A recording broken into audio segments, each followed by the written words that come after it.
ಧರ್ಮಸ್ಥಳ ಪ್ರಕರಣ ಹೊಸ ತಿರುವನ್ನ ಪಡೆದುಕೊಳ್ತಾ ಇದೆ. ಈಗ ತಿಮರೋಡಿ ಮತ್ತು ಗ್ಯಾಂಗ್ ಈಗ ಹೊಸ ಆಟವನ್ನ ಆಡೋದಕ್ಕೆ ಶುರು ಮಾಡಿದ್ದಾರೆ. ಅತ್ತ ಚಿನ್ನಯ್ಯ ಯಾವಾಗ ಯೂ ಟರ್ನ್ ಹೊಡೆದು ಚಿನ್ನಯ್ಯ ಮತ್ತು ತಿಮರೋಡಿ ಮಾತಾಡ್ತಾ ಇದ್ದಂಥ ಹೊಸ ವಿಡಿಯೋ ಈಗ ರಿಲೀಸ್ ಆಗ್ತಾ ಇದೆ.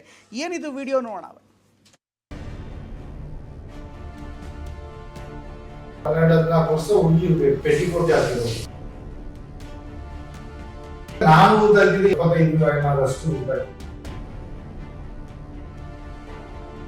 ಮಹೇಶ್ ಶೆಟ್ಟಿ ತಿಮರೋಡಿ ಜೊತೆ ಚಿನ್ನಯ್ಯ ಮಾತನಾಡಿರೋ ವಿಡಿಯೋ ಸರಣಿಯಂತೆ ರಿಲೀಸ್ ಮಾಡಲಾಗಿದೆ. ನಿನ್ನೆಯಷ್ಟೇ ಒಂದು ವಿಡಿಯೋ ರಿಲೀಸ್ ಮಾಡಿದ್ದ ತಿಮರೋಡಿ ಟೀಮ್ ಇಂದು 2 ವಿಡಿಯೋಗಳ ಮೂಲಕ ತಮ್ಮ ಆರೋಪಕ್ಕೆ ಸ್ಫೋಟಕ ಸಾಕ್ಷ್ಯ ಒದಗಿಸುವ ಯತ್ನ ಮಾಡಿದೆ.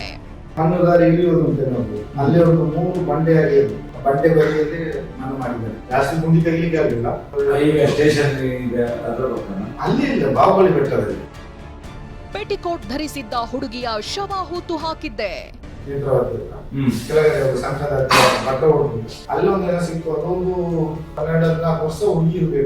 ಪೆಟಿಕೋಟ್ ಹಾಕಿದ್ರು, ಶಕ್ತಿ ಇಲ್ಲ, ಸೀರೆಯಲ್ಲಿ ಕಟ್ಟಿದ್ರು, ಕಟ್ಟಿನ ಸೇತುವೆಯಿಂದ ಇಳಿಸಿದ್ರು ಅಂತ ಗೊತ್ತಿಲ್ಲ, ಆ ಕಡೆ ಬಂದು ತೇಲ್ಕೊಂಡೇ ಇತ್ತು. ಇಷ್ಟೇ ಅಲ್ಲದೆ ತಿಮರೋಡಿ ಜೊತೆ ಮಾತನಾಡುವಾಗ ಟ್ರಾನ್ಸ್ಫಾರ್ಮರ್ ಬಳಿ ಒಂದೇ ಜಾಗದಲ್ಲಿ 9 ಹೆಣಗಳನ್ನ ಹೂತ್ ಹಾಕಿದ್ದೇನೆ ಅಂತ ಚಿನ್ನಯ್ಯ ಹೇಳಿದ್ದಾನೆ. ಉಜಿರೆಯಿಂದ ಹೋಗುವಾಗ ಧರ್ಮಸ್ಥಳದ ಸಂಘದ ತಗೊಂಡು ಹೋಗ್ತಿರ್ತೀವಲ್ಲ ಟ್ರಾನ್ಸ್ಫಾರ್ಮರ್, ಅದರ ಹೊತ್ತಿಗೆ ಒಂದು 9 ಹೆಣಗಳನ್ನು ಹೂತ್ ಹಾಕಿದ್ರು. ಒಂದೇ ಜಾಗದಲ್ಲಿ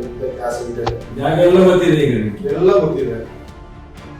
ಗೋಮಟ ಬೆಟ್ಟದಲ್ಲಿ 75 ಶವಗಳನ್ನ ಹೂತ್ ಹಾಕಿದ್ದೇನೆಂದಿದ್ದ ಚಿನ್ನಯ್ಯ. ಗೋಮಟ ಬೆಟ್ಟ ಟರ್ನಲ್ಲಿ ಕೆಳಗೆ ಒಂದು ಬರ್ತದೆ, ಈ ಕಡೆ ಬಂಬಳಕ್ಕೆ ಮನದಾರಿ, ಈ ಕಡೆ ಬಂಬಳದಿಂದ ಮೇಲೆ ಅದೇ ದಾರಿಗೆ ಹತ್ತಿರ. ಈ ಸೆಂಟ್ರಲ್ ಪ್ಲೇಸ್ ಅಲ್ಲಿ ಒಂದು ಕೆಳಗಡೆ ಪ್ಲೇಸ್ ಇದೆ.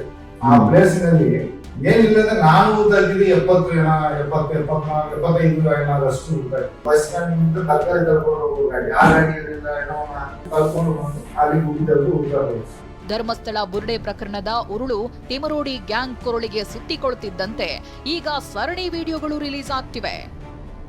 ಪೃಥ್ವಿರಾಜ್, TV9 ಮಂಗಳೂರು.